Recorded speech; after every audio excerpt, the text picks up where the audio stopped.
Diputusin atau mutusin? Dulu sih ya, waktu zaman-zamannya masih ABG, aku tuh seringnya mutusin orang. Di situ tuh aku pernah sampai namanya trauma, sampai aku beberapa tahun. Cintailah seseorang sewajarnya saja dan bencilah seseorang sewajarnya saja. Dari Rizky P. Kenangan kita.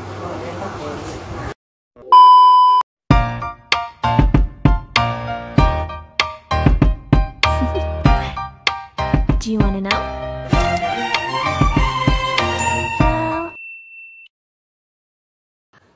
Assalamualaikum warahmatullahi wabarakatuh. Hai guys, selamat datang lagi di channel aku, Julie Kim. Jadi di video kali ini aku bakalan Q&A. Dan Q&A-nya ini pertanyaannya dari para followers aku di Instagram. Sebelumnya aku juga udah bilang di Instagram story aku kalau aku bakalan jawab di sini di channel YouTube aku. Dan buat kalian yang baru ada di channel aku, jangan lupa subscribe ya, dan juga like, comment, share, dan subscribe. Dan juga jangan lupa nyalakan notifikasinya agar kalian tidak ketinggalan video terbaru dari aku. Oke, kalau gitu terima kasih, selamat menonton. Oke, kita lanjut ke pertanyaan selanjutnya. Di sini ada pertanyaan dari Antar_waktu. Diputusin atau mutusin? Apa ya? Kalau dulu sih ya, waktu zaman-zamannya masih ABG, aku tuh seringnya mutusin orang. Dan diputusin tuh sekarang-sekarang aja sih, cuman baru beberapa kali doang. Dan ternyata rasanya diputusin itu sakit banget ya guys. Kayaknya mungkin Allah tuh lagi ngasih aku pembelajaran ya, rasa sakit cowok-cowok yang dulu sering aku putusin kayak gitu. Namanya juga masih ABG aja gitu, masih labil. Tapi kalau untuk sekarang sih aku milih diputusin aja deh, nggak apa-apa. Di sini ya ada pertanyaan selanjutnya lagi. Pertanyaan dari Makna Cinta 49, namanya. Pertanyaannya itu, hal yang paling menyakitkan dalam hidup apa? Dan pernah nggak sakit parah sampai hilang semangat? Hal yang paling menyakitkan dalam hidup. Maaf ya guys kalau ada suara ibu-ibu di sini. Itu emak aku. Pasti masuk nanti ke sini nih. Oke, kita lanjut ke pertanyaan yang tadi. Hal yang paling menyakitkan dalam hidup. Hal yang paling menyakitkan dalam hidup ya. Kalau untuk saat ini, aku pernah ngerasain yang namanya hal yang paling menyakitkan sampai aku trauma buat percaya lagi sama seorang kayak gitu. Aku pernah percaya sama seorang dan bener-bener suka sama dia sedalam-dalamnya. Pada akhirnya ada chat masuk guys. Dan pada akhirnya itu pokoknya kita menjalani hubungan itu udah sekitar beberapa bulan ya. Tapi tiba-tiba tanpa alasan yang pasti dia mutusin aku karena alasan dijodohin sama orang tuanya. Sebenarnya aku tahu itu cuman alasan dia aja, biar mungkin kesannya tuh dia nggak terlalu nyakitin aku kayak gitu lah intinya. Pokoknya nggak mau ada di pihak yang salah. Dan dari situ tuh aku kayak ngerasa kok gini banget gitu, padahal aku udah tulus banget sama dia. Aku pikir dia tuh mau serius sama aku. Udah salah aku juga sih, aku udah terlalu percaya sama laki-laki kayak gitu aja. Makanya guys, pokoknya kita tuh kalau mencintai seorang itu sewajarnya aja, biar kita nggak kecewa. Itulah mengapa alasan kita itu dilarang.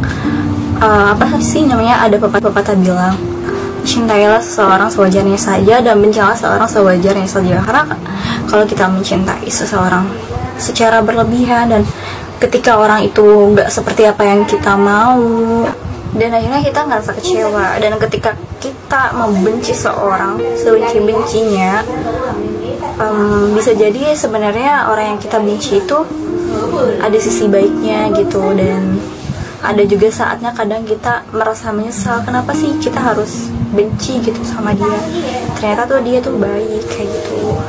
Pokoknya Dan di situ tuh aku pernah sampai namanya trauma, sampai aku beberapa tahun aku single gitu. Aku sampai sekarang pun kayak gimana ya, nggak rasa susah gitu buat percaya lagi sama orang baru. Dan tapi it's okay, nggak apa-apa, itu masa lalu. Kita lanjut lagi ya guys ke pertanyaan berikutnya. Alasan masih sendiri katanya. Alasan masih sendiri apa? Pasti terlalu pilih-pilih ya. Alasan masih sendiri sebenarnya gimana ya, untuk sekarang, untuk di umur sekarang itu kayak nggak mau main-main lagi gitu ya. Mungkin yang deketin itu ada gitu, tapi aku belum menemukan yang bener-bener cocok dan bener-bener serius. Yang namanya untuk pasangan hidup, kita memang harus pilih-pilih, karena kita nggak boleh sembarang memilih pasangan hidup. Seperti contohnya kemarin kita salah memilih pasangan, ya akhirnya kecewa kan, seperti itu. Dan untuk saat ini kan aku memang memilih untuk sendiri dulu sampai aku menemukan orang yang cocok, yang memang buat aku jadikan pasangan hidup selamanya, calon imam yang baik, yang bisa mengajari aku dan membawa aku ke surga bareng-bareng. Amin. Pokoknya doain aja, semoga aku dipertemukan dengan yang baik dari yang terbaik. Oke, kita lanjut ke pertanyaan berikutnya. Di sini ada pertanyaan dari Randu Doang 9. Kisah senyumnya ibu, karena kamu kalau ingin Gusti Allah tersenyum kepadamu, bikin ibumu tersenyum padamu. Kisah senyumnya ibu ya. Ya bener banget, kalau misalkan katanya kalau ingin Gusti Allah tersenyum kepadamu, bikin ibumu tersenyum. Ya jadi di sini intinya kita itu memang harus lebih mementingkan senyumnya ibu. Jadi ketika kita orang tua menginginkan sesuatu, menginginkan apapun itu dari kita sebisa mungkin harus bisa mengikutinya, harus bisa mewujudkannya gitu. Contohnya misalkan aku juga sekarang berusaha untuk membahagiakan orang tua dalam segi materi ataupun hal yang lainnya, karena kan di sini untuk pekerjaan gitu kan, untuk semuanya dari segi materi kita bukan dari keluarga yang berada. Jadi aku kerja sebisa mungkin buat orang tua aku, memenuhi kebutuhannya dan mencoba untuk mewujudkan keinginannya dan membuatnya tersenyum, karena ibu itu segalanya. Di saat kita terpuruk, di saat kita sakit, hanya orang tua yang selalu ada buat kita. Apalagi kemarin aku sempat dioperasi karena aku usus buntu tuh. Di sini yang selalu nemenin itu ya siapa lagi kalau bukan ibu aku yang selalu nemenin aku. Dan untuk teman-teman, sahabat yang lainnya mungkin ya hanya bisa mendoakan dari kejauhan, itu pun sudah lebih dari cukup. Tapi di sini kita sadar bahwa orang tua itu lebih berarti dari apapun, jadi kita harus tetap berusaha untuk tersenyum. Oke, sekarang ini ada pertanyaan dari Sekte Komedi. Untuk sekarang, karir lebih penting daripada orang tua, apa betul?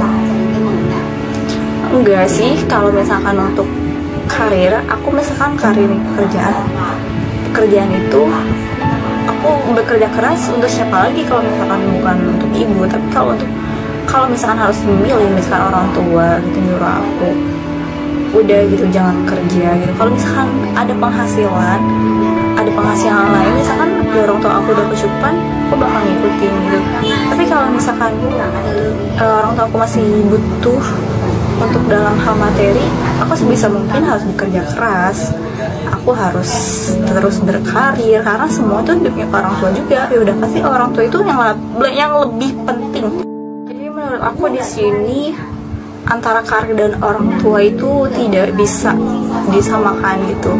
Itu jelas-jelas suatu hal yang sangat berbeda. Tidak bisa dibandingkan antara satu dan yang lainnya, karena kita bekerja sebagai anak, bekerja keras. Buat siapa lagi kalau bukan buat orang tua, kalau bukan untuk kebahagiaan orang tua. Apalagi untuk keluarga aku yang memang bukan dari keluarga berada gitu. Jadi memang keluarga aku tuh sangat mengandalkan aku. Jadi sebisa mungkin aku bekerja mencari uang untuk kebahagiaan orang tua juga. Yang sudah pasti orang tua itu adalah segala-galanya. Jadi apapun yang terjadi, kita memang tetap harus memilih orang tua dan kita berusaha membahagiakannya sebisa mungkin, apapun itu caranya, dari kita bekerja kayak gitu. Oke guys, sekarang kita lanjut ke pertanyaan berikutnya. Kita lanjut ke pertanyaan terakhir dari Rizky P. Kenangan kita. Kenangan apa ya? Emang kita punya kenangan ya? Jadi orang ini tuh, dia itu mantan aku yang pernah ada kenangan itu pasti ada. Pokoknya ya udahlah, Anda adalah bagian dari masa lalu saya dan menurut saya tidak ada kenangan yang berarti antara kita. Oke. Tapi thank you udah mampir ya. Salam silaturahmi aja ya pokoknya. Oke guys, mungkin cukup di sini aja video kali ini. Terima kasih buat kalian yang udah nonton dari awal sampai akhir. Dan untuk kalian yang menyukai video ini, jangan lupa like ya, dan juga share sebanyak-banyaknya. Pokoknya see you.